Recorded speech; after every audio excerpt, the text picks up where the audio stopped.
প্রিয় বন্ধুরা, তো অনেক দিন পরে আবার আজকে মাছ ধরতে চলে আসলাম। তো আসলে মাছ ধরাটা হচ্ছে আমার একটা নেশা। এই মাছ না ধরলে আমার ভালো লাগে না। তো এই যে আজকে সকালবেলা চলে আসলাম জালি নিয়ে চিংড়ি মাছ ধরতে। তো যে এই পুকুরটার মধ্যে খেউ দিয়ে আমি খুব বিরক্ত ত্যক্ত, কারণ দুইটা খেউ দিছি, তেমন চিংড়ি মাছ এখানে পাওয়া যায় না। তো আসলে দু একদিন পর পরে আমি এখানে মাছ ধরতে আসি।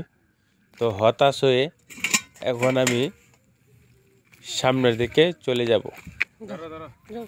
সামনের একটা বিল আছে, এই বিলে গিয়ে দেখব যে এখানে কেমন চিংড়ি মাছ পাওয়া যায়। তো এই যে আমি চলে যাচ্ছি, এই যে এটাই হচ্ছে আমাদের বিল। এই বিল থেকেই আমি আরও অনেক মানুষ চিংড়ি মাছ ধরে। আসলে আমাদের গ্রামটা হচ্ছে চতুর্দিকে গ্রামের মাঝখানে। এই যে জালি নিয়ে ছুটে আসলাম, এই বরাবরই এখন আমি জালি দিয়ে খেওটা দিব। তো দেখি কেমন মাছ ওঠে। তো খুব ভালো লাগে মাছ ধরা। ছোটোবেলা তো জানেন আপনারা, আমরা কত বন্ধু বান্ধব মিলা এরকম চিংড়ি মাছ ধরছি, তা বলে শেষ করা যাবে না। কত হই হুল্লোড় দুষ্টুমি করেছি আমরা, এ পুরনো অতীত তাই মনে পড়ে যায়। তো আসলে এই অল্প পানিতে মাছ ধরাটা একটু কষ্টসাধ্য, মাঝে মধ্যে কোমর ব্যথা হয়ে যায়। তারপরও যখন চিংড়ি মাছগুলো দেখি তখন আবার লোভ জেগে যায়, কোমর ব্যথা নিয়েই মাছ ধরি। এই যে চিংড়ি মাছ উঠছে, চিংড়ি মাছ আসলে চিংড়ি মাছের সাথে অনেক ময়লা আছে, এটা তারপর আরেকজন এই ময়লা থেকে চিংড়ি মাছগুলোকে আলাদা করে নেয়। এই যে দেখুন আমার হাতেই চিংড়ি মাছ। চিংড়ি মাছের বন্ধুরা দাম কিন্তু প্রচুর, চাহিদা প্রচুর। চিংড়ি মাছের প্রতি কেজি 1000 থেকে 1200 টাকা বিক্রি করা হয়। খুবই জনপ্রিয় এবং চাহিদা সম্পূর্ণ একটি মাছ চিংড়ি। এটা বাণিজ্যিকভাবেও বাংলাদেশের বিভিন্ন জায়গায় চাষ করা, কিন্তু আমাদের এখানে জালি দিয়ে খেওয়ালেই অনেক মাছ আমরা পাই। মূলত আমি এই চিংড়ি মাছ বিক্রি করি না, শুধু খাওয়ার জন্যই ধরি। মাঝে মধ্যে যেমন উস্তা দিয়ে ভাজি করে, কিছু মাঝে মধ্যে তরকারিতে দেয়, এই জন্যই চিংড়ি মাছ ধরি।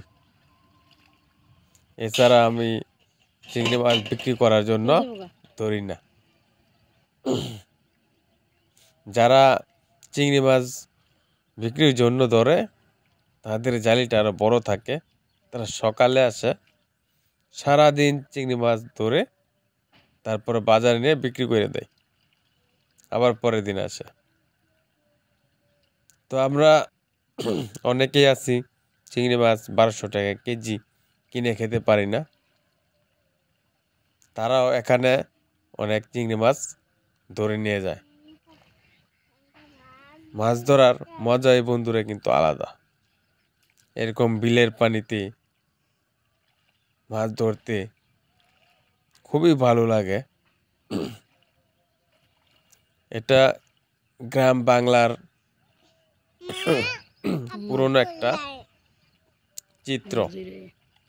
গ্রামের অধিকাংশ মানুষই এভাবে আগে মাছ ধরতো। এখন তো কালের পরিক্রমায় অনেক কিছু পরিবর্তন হয়ে গেছে, অনেকেই বয়স হয়ে গেছে, মাছ ধরা ছেড়ে দিচ্ছে।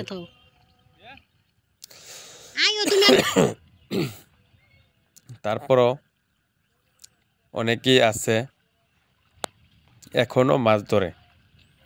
এরকম জালি দিয়ে। এই যে দেখুন, আমি কচুরি পানার ভিতর দিয়ে একটা খেও নিয়ে আসলাম। এই খেও দেওয়ার পরে এই কচুরি পানা পরিষ্কার করে এই চিংড়ি মাছ নিয়ে আবার আমি আরেকটা খেও দেওয়ার চেষ্টা করব।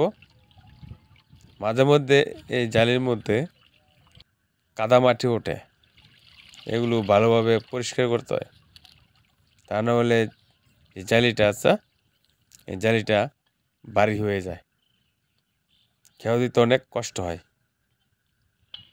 আপনারা কারা কারা এরকম জালি দিয়ে চিংড়ি মাছ ধরছেন, আপনারা কমেন্ট করে জানাতে পারেন।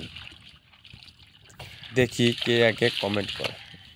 এই যে আমি চিংড়ি মাছ নিয়ে আসলাম জালিতে করে। তো প্রিয় বন্ধুরা, আপনাদের আগে বলে নেই, আমার চ্যানেলটা আপনারা সাবস্ক্রাইব করে সঙ্গে থাকবেন। আর আমার পিছনে যে গ্রামটা দেখতেছেন, এটা হচ্ছে বেশিরভাগ মানুষই হিন্দু। ওই গ্রামের নাম হচ্ছে বসুলিয়া, আর আমাদের গ্রামের নাম হচ্ছে রাতালদিয়া। খুবই ছোট্ট গ্রাম, চতুর্দিকে পানি, আবার চতুর্দিকে গ্রাম। আমাদের গ্রামটা মাঝখানে, এই দুই গ্রামের মাঝেই এই ছোট্ট বিল। এই বিল থেকে আমরা মাঝে মধ্যে মাছ ধরে থাকি। তো যাই হোক প্রিয় বন্ধুরা, এই যে আমার হাতে মাছ। তো আল্লাহ যেন আপনাদের সুস্থতা দান করে, সেই কামনায় বিদায় নিচ্ছি।